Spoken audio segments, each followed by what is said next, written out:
Morning all of you. हम अपना part 13 Bharat 18वीं शताब्दी शुरू करेंगे। इसमें देखो, हम हैदराबाद कर रहे थे।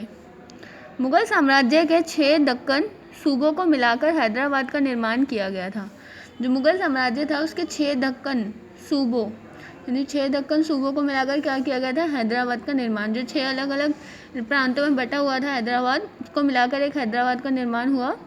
मुग़ल सम्राट मोहम्मद शाह ने अपनी मंत्री चिनकिलिच खां को दक्कन में भेजा, जहां उसने हैदराबाद रियासत को स्थापित किया और निज़ाम उल मुल्क अस्फ़जहां की पदवी धारण की।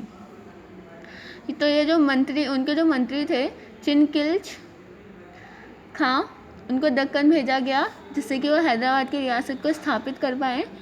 और फिर क्या किया? जो निज़ाम उल मुल्क अस्फ़जहां हैं उनकी पदवी धारण कर सकें। ये उनकी पदवी थी, यानी उनकी पोजीशन।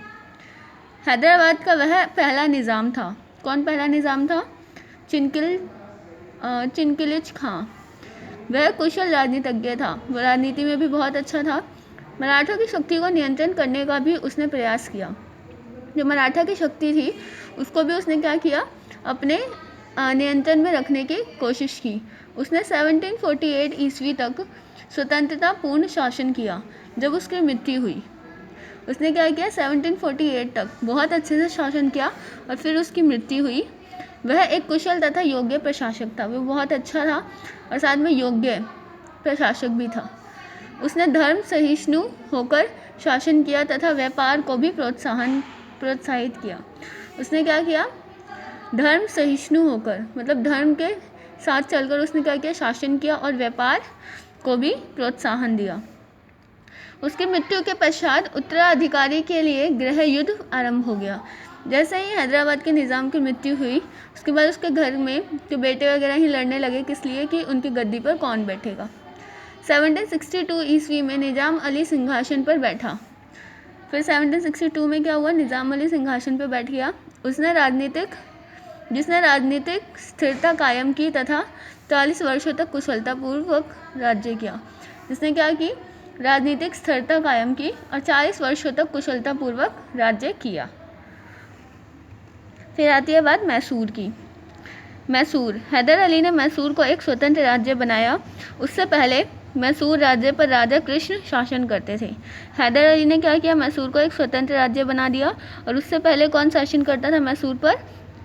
राजा कृष्ण, जिन्हें उनके ही देवराज तथा नंदराज ने अपने हाथों से की कठपुतली बना रखा था। जो राजा कृष्ण थे उनके जो देवराजा थे और जो नंद राजा थे, जो नाना राजा थे, उन्होंने क्या किया था? उन्हें अपने हाथ की कठपुतली बना रखा था। हैदर अली मैसूर की सेना में एक छोटा सा अफसर था। जो हैदर अली को बना रखा था उनके नाना वगैरह ने। जो हैदर अली थे वो क्या थे? सेना के एक छोटा सा अफसर था, जो अपने कूटनीति कुशलता एवं योग्यता से 1753 ईस्वी में डिडिंगुल का फौजदार बन गया। जो अपनी कुशलता योग्यता की वजह से डिडिंगुल का क्या बन गया? फौजदार बन गया। उसने अपने स्वतंत्र सेना का गठन किया तथा देवराज एवं नंदराज को 1761 ईस्वी में अपदस्थ करके मैसूर में अपनी सत्ता की स्थापना की। फिर क्या हुआ? जब वो डिडिंगुल का फौजदार बन गया तो क्या हुआ? उसके बाद उसने अपनी स्वतंत्र सेना का गठन किया और देवराज और नंदराज को हराकर पूरे मैसूर पर अपना शासन स्थापित कर लिया। उसके बाद उसने कनारा और बेदनूर को विजित किया तथा श्रीरंगपट्टनम को अपनी राजधानी बनाया। फिर उसके बाद उसने क्या किया? कनारा तथा बेदनूर को जीता और उसके बाद रंगपट्टनम को अपनी राजधानी बना ली।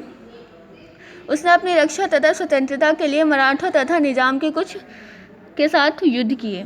उसने अपनी रक्षा और स्वतंत्रता के लिए अपने आप को आज़ाद करने के लिए मराठों और निज़ाम से क्या किए? युद्ध किए। अंग्रेज़ों ने उसे पराजित किया तथा 1782 ईस्वी में उसकी मृत्यु हो गई। फिर अंग्रेज़ों से जब युद्ध हुआ तो अंग्रेज़ों ने इसे हरा दिया और 1762 में उसकी मृत्यु हो गई। हैदर अली की मृत्यु होने पर उसका पुत्र टीपू सुल्तान 1782 ईस्वी में मैसूर का शासक बना। उसने भी अपने क्षेत्रों को अपने नियंत्रण में रखने के लिए अंग्रेज़ों से युद्ध किए। टीपू सुल्तान पहला भारतीय शासक था जिसने पाश्चात्य युद्ध पद्धति को अपनाया।